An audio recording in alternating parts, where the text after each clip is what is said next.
నమస్తే శ్రీమాత్రే నమః శ్రీ కృష్ణాయ నమః. మనకి ప్రతిసారి నేను యోగాల గురించి చెప్తూ ఉంటాను. ఆ యోగాలు ఏ గ్రహాల వల్ల వస్తాయి? ఆ గ్రహాల యొక్క సంయోగం వల్ల ఎలాంటి పరిస్థితులున్నాయి? ఏ నెలల్లో ఎటువంటి యోగాలున్నాయి? అనే అంశంలో ఇప్పుడు మనము సెప్టెంబరు 16 నుంచి అక్టోబరు నెల మొత్తం వరకు కూడా అనగా 45 రోజుల పాటు, నెలన్నర పాటు మనకి ఆహ్, కొన్ని గ్రహాలు సంచారం వల్ల, ఒకళ్ళనొకళ్ళు కలుసుకోవడం వల్ల మనకి 3 రాజయోగాలు, 3 మహారాజయోగాలు ఏర్పడుతున్నాయి. అవేమిటంటే ముందుగా ఏవేవి ఏర్పడుతున్నాయనే విషయం చూసినట్టయితే కనుక సూర్యుడు, బుధుడు, శుక్రుడు, గురుడు ఆహ్, ఈ గ్రహాలు ఎవరెవరితో సంయోగం చెందుతున్నారు అనే అంశంలో ముందుగా గ్రహ విశ్లేషణ చేద్దాం. అయితే సూర్యుడు కన్యా, తుల మధ్యన మనకి అక్టోబర్ 17న తులాలో ప్రవేశం చేస్తున్నాడు. ఆ సమయంలో నిశ్చల స్థితి అంటే ఒక స్టేబుల్‌గా ఉండడంతో పాటు చంద్రగ్రహణం కూడా మనకి ఈ సమయంలో మనకి స్టేబుల్‌గా ఒక నిశ్చల స్థితిలో ఉండే అవకాశం కనబడుతోంది. బుధుడు కన్యలో బలంగా ఉండడం వల్ల ఆహ్, అక్టోబర్ మధ్యలో తులాలోకి సంచారం చేస్తుంటాడు. అయితే శుక్రుడు సింహరాశి నుంచి కన్య రాశిలోకి ప్రవేశిస్తూ ఉత్తమ ఫలితమైన స్థితిని కలిగించబోతున్నాడు. కుజుడు మిథునం నుంచి కర్కాటకంలోకి సంచారం చేస్తూ ఉండడం వల్ల ఆ సమయంలో మనకి భూకంపాలు, వర్షాలు, ఫైర్ యాక్సిడెంట్స్ అంటే అగ్నికి సంబంధించినటువంటి సంఘటనలు జరిగే అవకాశం కనబడుతోంది. అది కుజుడి వల్ల. అయితే గురుడు వల్ల ఎలా ఉండబోతోందంటే గురుడు కర్కాటకంలో ఉచ్చ స్థితిలో ఉండడం వల్ల అత్యంత ప్రతిభావంతమైన, ప్రభావవంతమైన రాజయోగాలను కలగజేస్తున్నాడు. శని కుంభంలో వక్రస్థితిలో శ్రవణ నక్షత్రం మీద ఉండడం వల్ల ప్రభావము అంతంత మాత్రంగానే ఉంటుంది తప్ప చెప్పుకోదగిన స్థాయిలో లేదు. అయితే రాహు మీనంలోను, కేతు కన్యాలోను ఉండడం వల్ల గ్రహ దోష కాలము మనకి అక్టోబర్ 6వ తారీఖు నుంచి 20వ తారీఖున అంటే 6వ తారీఖు, 20వ తారీఖు ఈ 2 డేట్లు గుర్తుపెట్టుకోండి. ఆ సమయంలో చాలా జాగ్రత్తగా ఉండే ప్రయత్నం చేసుకోండి. అయితే ఇవి 3 శక్తివంతమైన రాజయోగాలని చెప్పాను కదా! ఆ శక్తివంతమైన రాజయోగాలు ఏమిటయ్యా అంటే గజకేసరి యోగము. మొదటిది గజకేసరి యోగము. చంద్రుడు, గురుడు ఇద్దరు కలయిక వల్ల అది కొన్ని రోజులే ప్రభావమే ఉంటుంది. ఆ గ యోగం పడుతోంది. అయితే రెండవ యోగము ధనయోగము. ఇదేంటంటే శుక్రుడు బలపడి బుధుడితో కలిసినప్పుడు ఏర్పడే యోగం అన్నమాట. విశేషమైన ధనయోగము అందరికీ అన్ని రాశుల వాళ్ళకి ఏర్పాటవుతోంది. అయితే మూడవది రాజయోగం అన్నమాట. ఈ రాజయోగం ఏంటి? సూర్యుడు తులారాశిలో ఉచ్చ స్థితిలో ఉండడం వల్ల శనితో సంబంధం ఏర్పడడం వల్ల ఏమిటవుతోందంటే రాజకీయంలో కొన్ని అల్లకల్లోలాలు, కొన్ని మార్పులు చోటు చేసుకునే అవకాశం కనబడుతోంది. ఇది రాజయోగాలు. అయితే మరి దేశ కాలమాన పరిస్థితులు కూడా మనం చెక్ చేసుకున్నట్టయితే కనుక ఎలా ఉండబోతోంది అనేది వివరంగా చూద్దాం. దేశ రాజకీయాలు ఎలా ఉండబోతున్నాయంటే ఈ సమయంలో అంటే సెప్టెంబర్ 16 నుంచి అక్టోబర్ చివరి వరకు ఈ 1.5 నెల మధ్య వరకు ఎలా ఉండబోతోందంటే అకస్మాత్తుగా ముఖ్యమైన రాజకీయ నిర్ణయాలు తీసుకోవడం, తర్వాత అవి దేశాన్ని ప్రభావితం చేయడంతో పాటు దళాల విభజనతోనూ కొత్త కూటాలు ఏర్పడము, సంస్కరణలు ప్రకటించబడడం జరుగుతుందనమాట. రెండవదేంటి ఆర్థికంగా ఎలా ఉండబోతోందంటే స్టాక్ మార్కెట్‌లో ఫ్లక్చుయేషన్స్ హెచ్చుతగ్గులు వస్తూ ఉంటాయి. బంగారం ధరలు ఇంకా విపరీతంగా పెరిగేటట్టుగాను, ఐటీ సాఫ్ట్‌వేర్‌లో ఎగుమతులతో కొత్త అవకాశాలొచ్చే అవకాశం కనబడుతోంది. ఇంకా వ్యవసాయ పరంగా చూసుకున్నట్టయితే కనుక వర్షాలు అనుకున్న దానికంటే ఎక్కువగా కురవడంతో వరి, పత్తి పంటలకు లాభాలొచ్చినప్పటికీ కొంతమేర వరదల సమస్య వల్ల కొన్ని ప్రాంతాలలో కొన్ని పంటలు నష్టపోయే పరిస్థితి వ్యవసాయదారులకు, రైతులకు పెద్ద దెబ్బ తగిలే అవకాశం కనబడుతోంది. అయితే ఇంకా న్యాయపరంగా చూసుకున్నట్టయితే కనుక ముఖ్యమైన తీర్పులు వెలువడే అవకాశం ఉంది కానీ, పాత రాజకీయ కేసులు మాత్రము మలుపులు తిరిగేటట్టుగా కనబడుతోంది.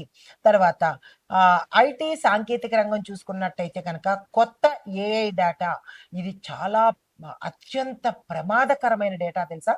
ఇది అసలు ఏఐ అనేది అందరూ చాలా సంతోషపడిపోతున్నారు. కొత్త టెక్నాలజీ అని లేదు. ఇది ప్రతి ఒక్కళ్ళలోనూ వైరస్ లాగా ప్రారంభించే అవకాశం కనబడుతోంది. అది మనిషి మెదడుని కూడా మార్చేసే స్థితికి వస్తోంది. ఏఐతో మాత్రము ప్రతి ఒక్కళ్ళు చాలా జాగ్రత్తగా ఉండవలసిన పరిస్థితి. మన ఉనికిని మనం కోల్పోతాం. ఓవరాల్‌గా చెప్పాలంటే మనం అనేది పోయి, మనం పూర్తిగా రోబోల్లాగాను లేదా జాంబీల్లాగాను అయ్యే అవకాశాలు ఎక్కువ కనబడుతున్నాయి. అవి అతి దగ్గరలోనే ఉన్నాయి. జాగ్రత్త. డేటా భద్రత. మన డేటా భద్రత అనుకుంటాం గానీ, మనమన్నీ పబ్లిక్ అయిపోయేటట్టుగాను, ఆహ్, అన్ని రహస్యాలు కూడా బయటకొచ్చేసేటట్టుగా, ఇంకా గోప్యత అనేది శూన్యమైపోతుందనమాట. అయితే రోబోటిక్స్ ప్రాజెక్టులు ప్రారంభమవుతాయి. విదేశీ పెట్టుబడులు కూడా వచ్చే అవకాశాలు కనబడుతున్నాయి. అయితే వాతావరణ పరిస్థితులు చూస్తున్నట్టయితే తుఫానులు, వర్షాలు, వాయుగుండాలతో ప్రభంజనాలు సృష్టించే అవకాశం ఉంది. కొన్ని రాష్ట్రాలలో వరదలతో ఇబ్బందులు, కరువు కాటకాలు, ఇక్కట్లు వచ్చే అవకాశం ఎక్కువగా కనబడుతోంది. అయితే సామాజిక పరంగా చూసుకున్నట్టయితే గనక ఆధ్యాత్మిక ఉత్సవాలు, మనకు పండగలు, పబ్బాలున్నాయిగా. ఆధ్యాత్మిక ఉత్సవాలు, నవరాత్రులు, విజయదశమి, అమ్మవారి నవరాత్రులు, గణేష నవరాత్రులు, ఇలాగ మనము దేవుడి పరంగాను, ఆధ్యాత్మిక పరంగా చాలా బిజీ అయిపోతామన్నమాట. అయితే కొన్ని గ్రహణాల వల్ల కూడా ఇప్పుడు మనకి సెప్టెంబరు 7 తారీఖులో ఒక గ్రహణం ఉంది. తరువాత గ్రహణాలున్నాయి. ఈ గ్రహణాల భయంతో ప్రజలు గందరగోళం స్థితికి వెళ్ళిపోతారు. ఎవరు ఏమి చెప్తున్నారు? ఎవరు నిజం చెప్తున్నారా? ఎవరు అబద్ధం చెప్తున్నారా? తెలియలేనటువంటి ఒక రకమైన స్థితిలోకి ప్రజలు వెళ్ళిపోతారనమాట. అంటే అగమ్య గోచరంగా అయిపోతుంది. అయితే ఇంకా ఇలా చూసుకున్నట్టయితే ఇటువంటి ప్ర మంచి, చెడు 2 మనకి ఈ సెప్టెంబరు మధ్య భాగము, అక్టోబరు మొత్తం భాగము కలిపి ఇలాంటి మార్పులు, చేర్పులు జరగబోతున్నాయి. అయితే ఈ యొక్క ఇంపాక్టు, ఈ యొక్క ఫలితాలు మరి 12 రాసుల వాళ్ళ మీద ఎలా ఉండబోతోంది? ఏ రంగంలో ఎలా ఉండబోతోంది? అనే అంశాలను ఒక్కొక్కటిగా తెలుసుకుందాం. నమస్తే. తదుపరి రాశి వృషభ రాశి. ఈ రాశి వారికి ఈ యొక్క సంయోగాల వల్ల, ఈ గ్రహ సంయోగాల వల్ల భూ సంపద, వాహనాలు కొనుక్కోవడము, గృహ నిర్మాణ శుభారంభాలు, గృహం కొనుక్కోవడము, ఇలాగ వీళ్ళకి విశేషమైన లాభాలు వచ్చేటట్టుగా గోచరిస్తోంది. కుటుంబంలో శాంతి ఉంటుంది.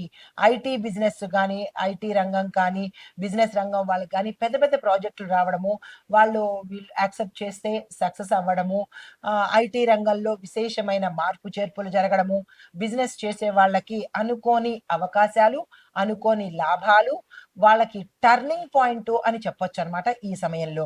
అయితే ఆరోగ్యపరంగా మాత్రము జాగ్రత్తలు తీసుకునే ప్రయత్నం చేయండి. అనారోగ్య సూచనలు చాలా చాలా ఎక్కువ కనబడుతున్నాయి.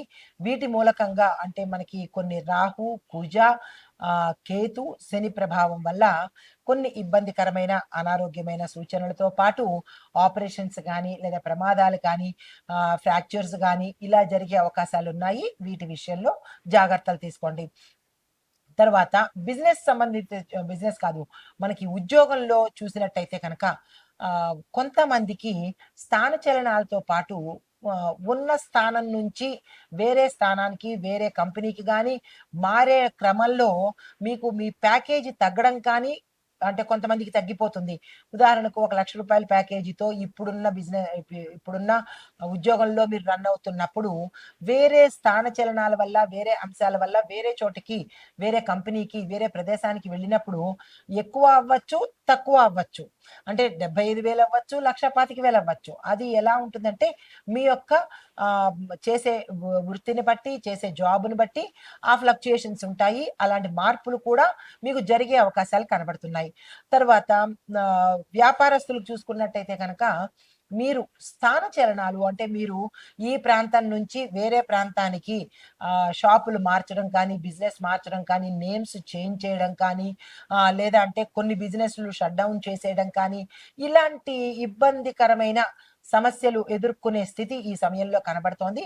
కొన్ని కొన్ని మర్జ్ చేయవలసిన పరిస్థితి కూడా కొన్ని బిజినెస్‌లు 3, 4 ఉంటే వాటిని అన్ని రన్ చేయలేక, నడిపించే సామర్థ్యం కోల్పోయో, లేతే ఏ రకంగానైనా సరే కొన్ని 3, 4 బిజినెస్‌లని కలిపి 2 చేయడము, లేదా 3 బిజినెస్‌లు కలిపి 2 చేసుకోవడము, ఇట్లాగా కొన్ని మర్జ్ అయ్యే అవకాశాలు కూడా బిజినెస్ వాళ్ళకి కనబడుతోంది.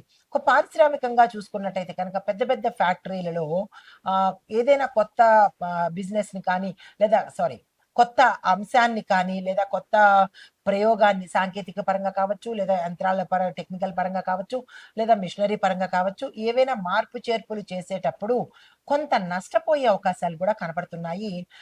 ఫిజికల్ డ్యామేజ్ కానీ, ఇంటర్నల్ డ్యామేజ్ కానీ అయ్యే అవకాశాలున్నాయి. ఈ విషయంలో కొంచెం జాగ్రత్తగా, మెలకువగా ఉండవలసిన పరిస్థితి ఈ సమయంలో కనబడుతోంది. అయితే మీకు చెప్పదగిన పరిహారము ఇక్కడ మాత్రం పరిహారమే. ఇది గ్రాటిట్యూడ్ కాదు. ఎందుకంటే కొన్ని బాగోలేదు కాబట్టి దీన్ని పరిహారంగానే చేసుకోవాలి. శుక్రవారం రోజు దుర్గా అమ్మవారి ఆలయ దర్శనం చేసుకొని మీ యొక్క కష్టం కానీ, మీ యొక్క ఇబ్బంది కానీ, అంటే వ్యాపారస్తులు ఉన్నారు కదా! కొంత ఇబ్బందికరమైన వ్యాపారంలో ఉండడం కానీ, ఇలాంటివేవైనా మీకు ఏదైతే కష్టం ఉన్నదో దాన్ని అమ్మవారి ఆలయంలో సంకల్పంగా చెప్పుకుని మీ పేరిట అక్కడ నెయ్యి దీపాన్ని వెలిగించడం కానీ, యథాశక్తి దానంగా కానీ పసుపు, కుంకుమ, చీర, జాకెట్టు ఇట్లాగా అమ్మవారికి సంతోషకరమైనవి దానంగా ఇచ్చుకున్నా కానీ కొంత సానుకూలమైన ఫలితాలు పొందుతారు. నమస్తే. అయితే ఇప్పుడు మీకు ఇంకొక విషయం చెప్పాలి. ఒక్కొక్క యోగము, గజకేసరి యోగము, రాజయోగము, ధనయోగము అని ముందు చెప్పాను కదా! అవి ఏ డేట్స్‌లో వస్తాయి, ఏ ఏ రాశులకు వర్తిస్తాయి అని క్లియర్‌గా చెప్తాను. ప్రతి ఒక్కళ్ళు రాసుకునే ప్రయత్నం చేసుకోండి. ముందుగా గజకేసరి యోగము అక్టోబర్ 3, 4, 5, అక్టోబర్ 30, 31 ఈ సమయంలో చంద్రుడు కర్కాటకంలో ఉచ్చంలో గురునితో కలిసి ఉండడం వల్ల ఈ యోగం ఏర్పడుతుంది. దీని యొక్క ప్రభావము ఎలా ఉంటుందంటే చదువు, ఉద్యోగము, రాజకీయ పదవులు, గౌరవం పెరుగుతుంది. దీనిలోనే ఇంకో సబ్ పాయింట్ ఏంటంటే లాభం పొందే రాశులు ఏమిటి అంటే కనుక చాలా జాగ్రత్తగా వినండి. మేషము, ఈ మేషరాశి వారికి ఉద్యోగంలో ప్రమోషన్స్, కొత్త పదవి వస్తుంది. కర్కాటక రాశి వారికి శుభకార్యాలు, కుటుంబంలో సుఖం ఉంటుంది.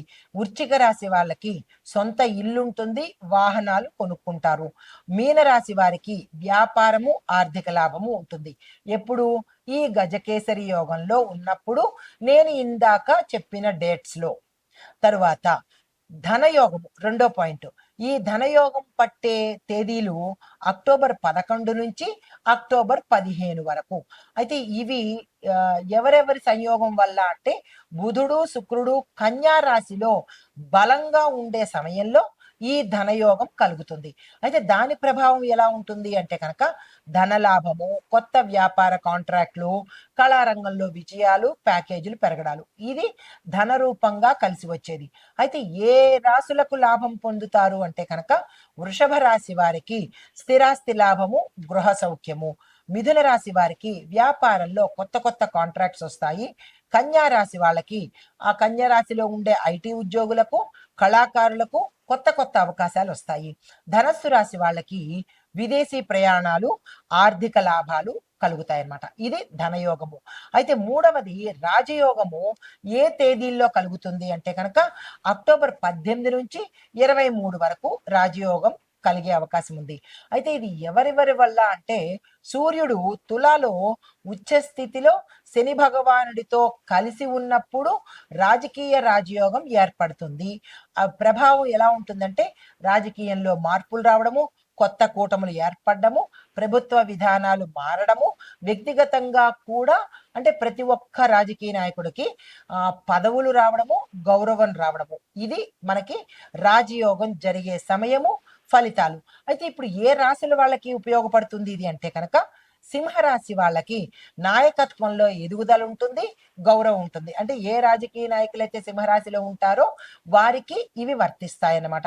తర్వాత తులారాశిలో ఉండే వారికి వ్యాపార, రాజకీయ కాంట్రాక్టులు వస్తాయి. మకర రాశి వాళ్ళకి ఉద్యోగంలో మార్పులు, గౌరవప్రదమైన స్థానము కలుగుతుంది. కుంభరాశి వాళ్ళకి రాజకీయంగా అనుకోని ఎదుగుదల వచ్చే అవకాశం కనబడుతోంది. అంటే ఇవి మూడు యోగాలు.